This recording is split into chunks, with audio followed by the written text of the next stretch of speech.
그러니까 이게 결국은 부동산의 가치나 이런 것들이 한국 경제가 어떻게 되느냐에 달려 있어요. 당장의 집값 얼마고가 중요한 게 아니고 이렇게 가면 우리나라 경제는 정말 폭망할 수밖에 없다. 그 상황에서 부동산 어떻게 좋아지겠어요? 부동산이라는 게 결국에 어찌 보면 이 사회 전체의 어떤 것들이 다 모여가지고 마지막 결과 같은 그런 게 아닌가 저는 생각을 하는데 우리나라의 어떤 부동산 시장 지금 분위기든 뭐든 이런 것들을 한번 총평을 해주시면 어떻게 보세요? 단기적으로는 부동산이 당장에 반등할 것 같지도 않다라는 생각이고요. 네. 장기적으로 봐도 과거처럼 집값이 그렇게 올라가는 국면은 다시 오기 어려울 것 같다라는 생각이 듭니다. 네. 그러니까 부동산 가격에 장기적으로 영향을 크게 미치는 게 한 세 가지 있다고 생각이 되는데요. 네. 첫 번째가 이제 금리는 장기 단기 다 영향을 주는 중요한 요소다고 생각이 되고요. 그다음에 이제 두 번째가 경제 성장률이죠. 성장률 또는 발전 단계라고 할 수 있는 성장률 지표가 있고, 그다음에 세 번째가 이제 공급 측면인데, 첫 번째 이제 금리를 보더라도 단기적인 측면에서 올해 안에도 사실 미국에서 페드가 금리를 낮추지 않으면 한국은행이 낮출 가능성이 거의 없어요 지금. 네, 오늘도 동결했더라고요. 네네. 그런데 미국에서 페드가 금리 인하를 시작할 거라고 예상한 게 점점 늦어지고 있어요. 그러니까 하반기에는 할 거다 지금 이야기를 하고 있어서 그때 되면은 이제 한국은행도 같이 낮추면 조금 더 좋아지지 않을까라는 단기적인 생각을 해볼 수가 있는데, 그렇다고 해서 장기적으로 봐서 2008년 이후에 초저금리 시대 같은 그게 한 10년 지속이 되면서 전 세계적으로 부동산이 엄청 올랐거든요. 그런 초저금리 시대가 당분간 올 것 같지는 않다. 그래서 장기적인 측면에서 금리적인 부분 집값 올리는 거 과거에 우리가 경험했던 그런 시대는 올 것 같지 않다라는 거고요. 두 번째 이제 경제 성장률, 우리가 계속 그나마 성장을 계속 했었는데 지금부터는 성장률 전망 굉장히 안 좋다. 그뿐만이 아니고 탄소 중립이나 아리백 이행도 못하고 제조 위기 문제 극복 못하면은 산업 공동화 같은 것들 생길 가능성이 굉장히 커요. 그러면 러스트 벨트화 되는 지역들이 생기면서 전반적인 부동산도 나빠지고 부동산 양극화가 굉장히 심각해질 수 있을 것이다.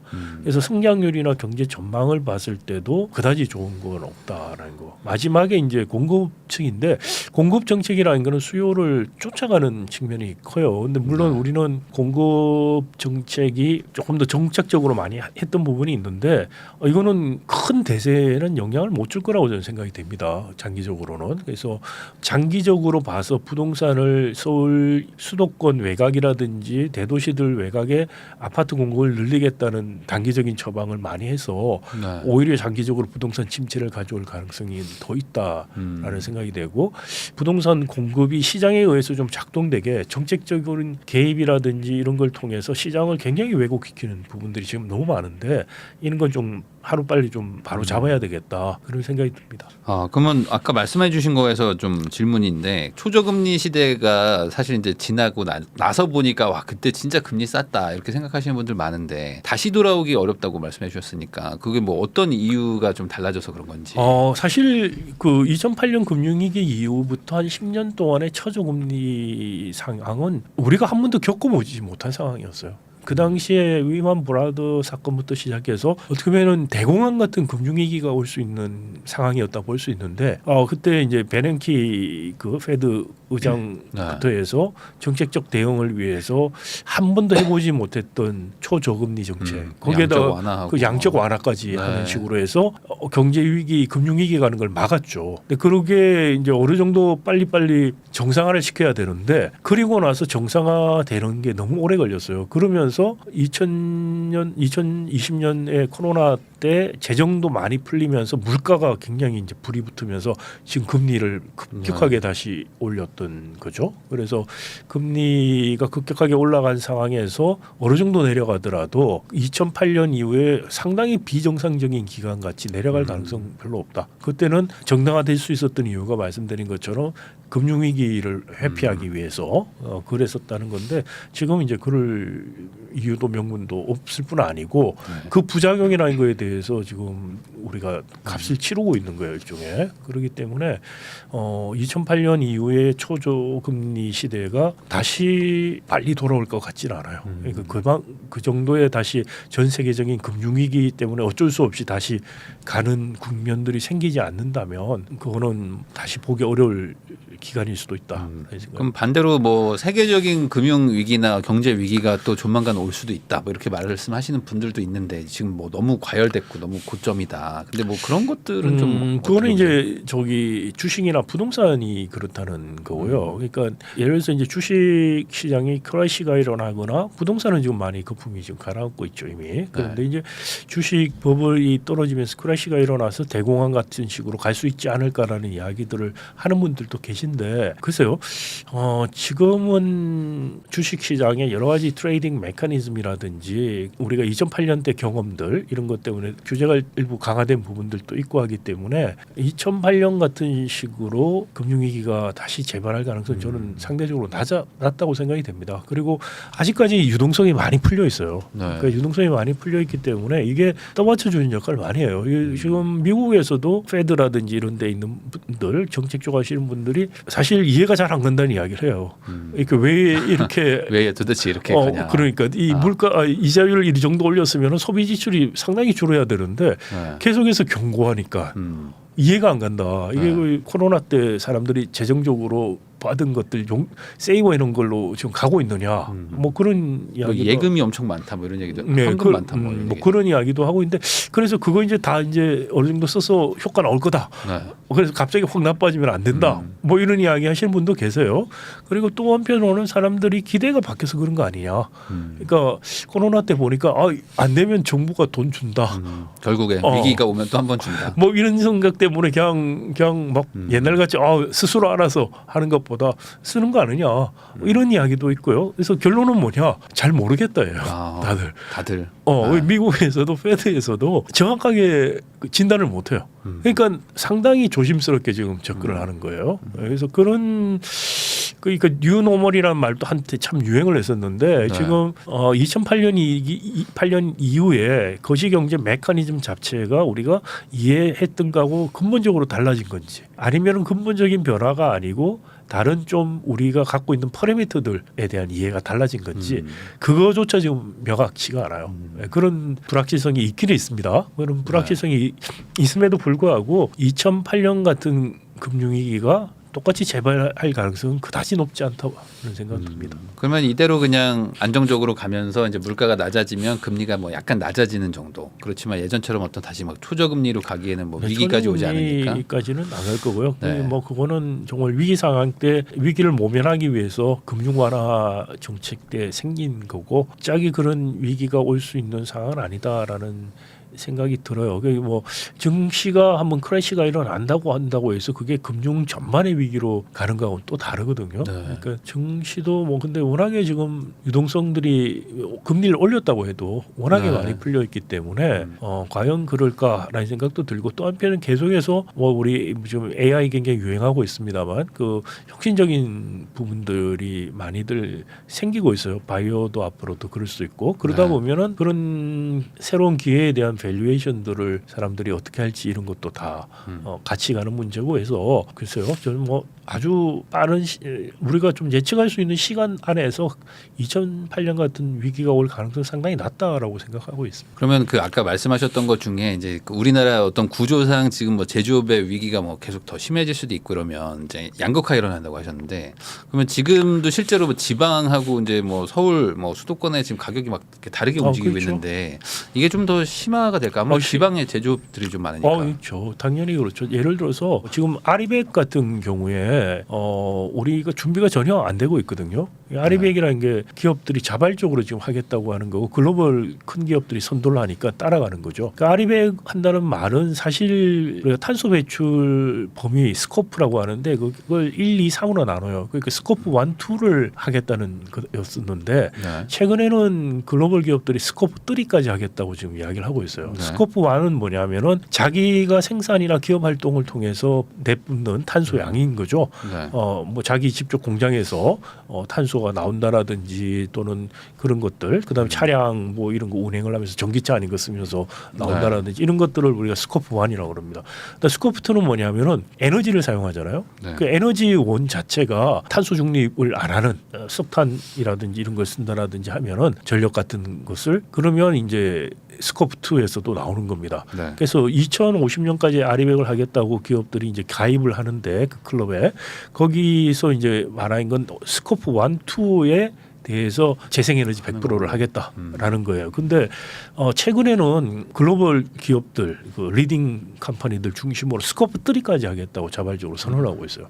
그러니까 대부분 애플이라든지 아마존 웹이라든지 MS라든지 우리 반도체하고 굉장히 관련이 많은 그런 IT 기업, 네. 자동차 기업들, 한국하고 굉장히 관련이 있는 기업들이죠.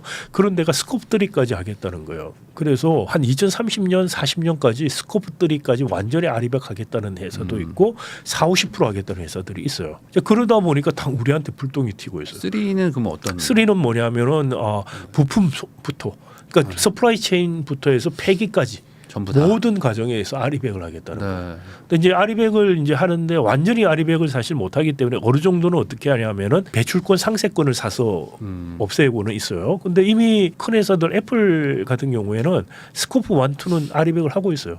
그리고 완전히 아리백은 안 되기 때문에 나머지는 배출권 상세권을 사서 네. 아리백을 하고 있고 네. 근데 그런 데가 애플 같은 경우 2030년까지 나머지 다 한다고 부품 하니까. 납품하려면은 재생에너지 하라는 자동차도 지금 그러다 보니까 우리도 해야 되네요. 부품 수출하려면은 해야 되네. 반도체 수출하려면 해야 돼요. 네. 자 그런데 국내에서 아리백 할 수 있는 환경이 있느냐?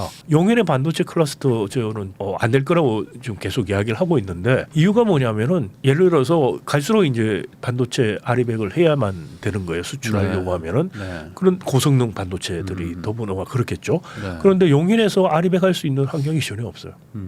거기서 지금 전력에 대한 용인 반도체 클러스터에서 엄청나게 전력 지금 많이 쓰게 돼 있거든요. 근데 전력 공급 계획이 없어요. 그러니까 그게 2050년까지 해서 전력을 공급한다는 계획이 뭐냐면은 한 30년까지는 LNG 발전해서 하고 그 다음에 나머지 이제 2030년에서 50년 대규모로 투자한다는데 안 할 거라고 저는 생각해요, 사실. 그런데 그때는 뭐 원전을 지어서 뭐 공급을 하니 어쩌니 좀 계획이 없어요. 근데 우리나라에서 아시다시피 밀양 송전탑 반대 시위 이후에 그 큰 송전탑을 하나도 못 지어요.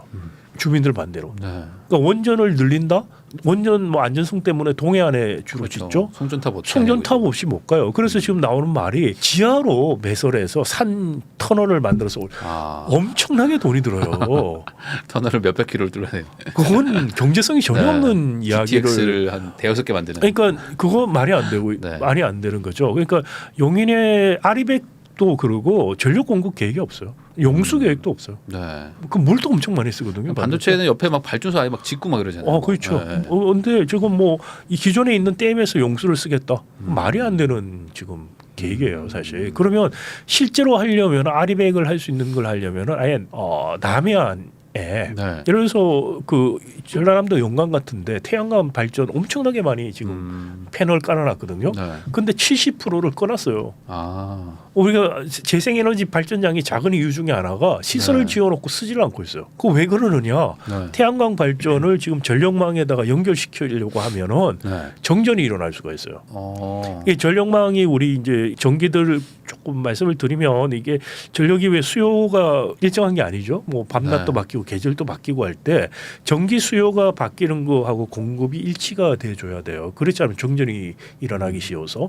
근데 이거를 조정을 해줄 수 있는 플렉스블한 발전이 제일 뭐냐면 수력 발전 같은 거예요. 네. 그 다음이 이제 화력이라든지 LNG고 네. 이게 조정이 안 되는 게 뭐냐면은 태양광하고 원전이에요. 기저발전이라고 우리가 흔히 말하는. 여기 그냥 계속 나오는 거니까. 그렇죠. 그러니까 기저발전이기 때문에 근데 지금 우리 그 원전이 상당히 기저발전을 이미 하고 있고 그러다 보니까 태양광을 거기에 더 집어넣어 버리면은 이 조정이 잘 안 되고 정전이 일어날 수 있다고 해서 태양광 깔아놓고 쓰지를 않아요. 네. 오히려 그런 데다가 반도체를. 그래서 그러면 지금 PPA라고 해서 분산형 전력망으로 가져가는 건데 직접 거기에서 가는 거죠. 네. 공단으로. 그다음에 나머지 보완적인 것들은 기존의 전력망에서 가고. 그다음에 남해안이 우리가 지금 뭐 재생에너지 조건이 안 좋다고 말을 계속 많이들 하는데 태양광은 사실 꼭 그렇지도 않아요. 독일 같은데 일조량 굉장히 없는데 태양광 많이 하고 있거든요. 그다음에 영국 같은 경우에 근해에 해상 발전을 엄청 많이 해요. 영국도 우리도 사실 북한 때는 섬이나 다름없죠 지금. 네. 고립된 체계예요. 그래서 여기는 고립된 발전 체계라서 우리나라에서는 못한다고 주장하신 분은 또 뭐 영국을 보라고 말씀을 드리고 싶은데 영국은 재생에너지 40%가 넘어요 이미. 그것도 많은 경우가 해상 풍력을 풍력이나. 통해서 하고 네. 있어요. 근데 우리도 지금 영국보다 해상 풍력할 수 있는 조건이 좋다고 이야기하는 분이 많아요. 사실 그래서 재생에너지 사업을 공고를 하면은 해상 풍력하겠다는 데가 많아요. 그 남해안 쪽에 이렇게 쭉 많이 할 수가 있거든요. 네. 그러면 이제 남해안에 그런 해상 풍력하고 태양광을 직접적으로 전기를 받아서 하는 아리백 클러스터를 만들자는 거예요. 네. 거기에다가 SK나 SK하이닉스, 삼성전자 공장을 지어라는 거예요. 그러면 제조업 오래된 제조업들 도태될 수밖에 없는데 네. 러스트 벨트 되는 거 막을 수 있고 그렇죠. 그다음 지역 소멸 문제, 뭐 러스트 벨트 되면서 지역 소멸 다 일어나고 부동산 박살날 거예요 거기. 그런 것들을 막기 위해서 거기에다가 지으면은 사실 아리백도 할 수 있고. 지역 경제 소멸 문제도 막을 수 있고 할 수가 있어요. 근데 용인에 짓겠다고 하잖아요. 네. 가능성도 없는데 그래서 좀 너무 어이가 없고 해서 이거를 한번 삼성 경영진들한테 제가 한번 물어본 적이 있어요. 무슨 생각을 도대체 하고 있냐. 아무 대답을 안 해요. 네. 제가 이제 결론을 내린 거는 뭐냐면은 삼성전자나 이런 데서 생각하는 거는 해외에 나가겠다는 거라. 삼성전자가 텍사스에 하나 있죠 이미 공장. 네. 하나 더 짓고 있죠. 그리고 11개 더 짓겠다고 2-3년 전에 이미 텍사스 주정부에 의향서를 제출했어요. 삼성전자가 전 세계적으로 전기 사용하는 것의 20%를 재생에너지를 쓰고 있어요. 국내에서는 몇 프로인 줄 아십니까? 엄청 낮을 것 같은데. 3%예요. 그럼 어디서 20%가 나오느냐? 미국 아리백 하고 있어요. 네. 중국에서 아리백 하고 있어요. 일본 아리백 해요. 유럽도 아리백이에요. 해외 공장에서 아리백을 해요. 그런데 지금 뭐 이 아리백 이런 거 가지고 완전 마피아들이 우리 진짜 뿌리 깊게 있는데 뭐 아리백에서는 전기가 퀄리티가 나빠서 안 되고 외국에서 아리백으로 다 하고 있어요. 그 말이 안 되는 사실 그런 프로파간다들 많이 하시는데 삼성전자조차 미국에서는 해요. 그러면 앞으로 어떻게 할 거냐? 거기서 만드는 칩들을 아리백을 요구하는데 팔 거라는 거예요. 그러니까 국내는 뭐냐? 그런 데가 뭐예요? 글로벌 빅테크고 리딩 컴퍼니들이에요. 그러면 최첨단 반도체는 미국에서 만드는 거예요. 국내는 더 범용계 반도체 싸게 가장 덜이 인더스트리로 해서 만들어서 빼먹을 만큼 빼먹는 거예요. 그리고 나머지 돈 되는 건 저기서 하겠다는 거예요. 그러니까 삼성전자 입장에서는 별로 손해볼 게 없는 장사를 한다고 생각을 해요. 그러니까 국내는 어떻게 되느냐는 거예요. 근데 미국이나 이런 데 반도체 공장 짓고 뭐 투자하면은 우리는 마치 올림픽 가서 금메달 따온 것 같이 박수를 쳐요. 해외 진출했다고 그래요. 사실 그 공장이 한국에 들어와야지 우리한테 좋은 그렇죠. 건데. 그게 우리 일자리가 나가고 우리 기회가 지금 나가고 있다고 생각을 하고 그걸 국내에 붙잡아 두려고 하는 게 정치인들이 해야 될 건데 그런 거를 막기 위해서라도 삼성전자 하이닉스 최첨단 반도체는 한국에서 지어라고 우리가 그렇게 하도록 환경도 만들어주고 그렇게 하도록 요구를 해야 돼요. 그게 국내 기업이에요. 근데 이제 교수님 얘기 들어보면은 뭐 아까 말씀하신 금리도 뭐 이렇게 좀 약간 지지부진하고 이제 경제 성장률도 지금 결국에 외국에 지금 막 뺏기는 그런 와중이라면은 어쨌든 저희가 지금 부동산 얘기를 여쭤봤으니까 부동산 쪽도 이제 장기적으로는 좀 안 좋은 쪽으로 이제 뷰가 있으신가요? 안 좋죠. 그러니까 제가 말씀드리고 싶은 것은 부동산에 이렇게 집을 산다든지 하는 거는 장기적인 의사결정이고 장기적인 투자에 해당하는 거죠. 그러니까 이게 당장에 뭐 주식처럼 뭐 치고받고 하는 거 아니잖아요. 네. 그러니까 이게 결국은 이 부동산의 가치나 이런 것들이 한국 경제가 어떻게 되느냐에 달려 있어요. 정말 내 집에 대한 가치 그리고 내 삶에 대한 삶의 질 같은 것들 지키고 우리 자녀들이 좋은 환경에서 행복하게 살 수 있게 하는 거 내 목표다라고 생각하면 한국 경제 장기적인 전망에 관심을 가지셔야 돼요. 당장의 집값 얼마고가 중요한 게 아니고 이렇게 가면은 우리나라 경제는 정말 폭망할 수밖에 없다. 그 상황에서 부동산 어떻게 좋아지겠어요? 그 상황에서 우리 미래 세대가 어떤 희망을 가지고 살 수가 있겠어요. 정말 관심이 있다고 생각을 그렇게 미래 세대 부동산 이야기를 하면서 정말 중요한 거는 놓치고 있고 그 당장에 그냥 뭐 이렇게 매표 정치에 또는 뭐 남 중상 모략하거나 욕하는데 매료돼 가지고 그런 정치에 휘말리고 하는 그런 시사 프로그램이라든지 뭐 이런 프로그램들이 사람들을 길을 잡고 있는 이런 현실들이 참 안타깝죠. 그러면은 이 상황이 뭐 해결이 되면 제일 좋겠지만 해결이 만약에 뭐 좀 어렵다고 보면은 어쨌든 한국에 있는 사람들 입장에서 뭐 집을 뭐 아예 안 사고 뭐 그냥 텐트에 살 수도 없는 것이고, 그러니까 일반적인 시청자분들이라면 뭐 어떻게 좀 뭐 해야 될까요? 그러니까 집이라는 거를 더 이상 이렇게 투기의 수단이라고 생각을 하지 말라라는 거고요. 앞으로 이제 그 기회도 별로 없다는 거고, 네. 집이라는 건 기본적으로 자기가 굉장히 중요한 삶에 있어서 중요한 제약이기도 하죠. 그래서 저는 그렇게 생각을 합니다. 이게 자기가 경제적인 능력 무리해서 뭐 갭 투자 어쩌고 지금 그렇게 해서 나중에 수익을 보고 이런 생각은 버려야 된다는 거고요. 그러니까 자기적인 경제적인 능력에서 집을 살 수 있는데 시점에서는 사서 그 집을 갖고 있는 안정감과 그 집에서 누릴 수 있는 그런 즐거움들을 누리는 게 최선이다라는 거고요. 그런 의사결정이 필요하다는 거고, 그다음에 그런 의사결정과 별도로 그런 행복과 가치를 지키기 위해서 한국 경제가 지금같이 가서는 안 된다는 걸 알아야 된다는 거예요. 그래서 이거를 바꾸려고 하는 게 딴 사람 이야기, 추상적인 이야기가 아니고 바로 내 이야기고 내 애들 이야기다라는 거 이번 시청자분들께서 꼭 좀 생각하시고, 이거 뭔 이야기고 추상적이고 뭐 미래 이야기라고 생각하지 마시고 이게 정말 내 문제고 우리 애들의 문제고 내 삶의 문제다, 그렇게 좀 생각을 했으면 좋겠어요. 그래야지 바뀔 수가 있다. 세상이 바뀔 수가 있고 세상이 제대로 바뀌어야만 부동산 가치도 지킬 수가 있습니다. 결국에 이제 교수님이 말씀해 주신 게 이게 첫 단추가 잘못 꽂아 있기 때문에 밑에서 여기서 막 여기 해도 결국에 안 맞는다. 결국에 이제 위에서부터 어떤 구조적인 문제부터 하나씩 좀 해결을 해야지만 하단에 있는 것들도 해결이 된다. 이런 얘기를 해주신 것 같습니다. 오늘 뭐 정말 많은 얘기 해주셨기 때문에 이런 얘기가 뭐 어찌 보면 좀 약간 거대한 그런 주제인 것 같기도 해서 시청하시는 분들이 저런 얘기가 있구나, 뭐 좀 약간 어려우셨을 수도 있는데 그래도 이런 게 있다는 거를 한번 생각해보는 계기가 될 수는 있다고 생각하니까 오늘 들으신 내용 한번 잘 고민해 보시면 좋을 것 같습니다. 지금까지 서울대 박상인 교수님과 이제 우리나라 어떤 산업 전반의 어떤 구조적인 문제, 그리고 이제 지금의 어떤 경제 상황, 그리고 이제 부동산 분위기까지 한번 이야기를 나눠봤는데 귀한 시간 내주셔서 시청해 주신 거 다시 한번 감사하다는 말씀 전하면서 저도 교수님과 인사 나누도록 하겠습니다. 교수님 오늘 나와주셔서 감사드립니다. 감사합니다.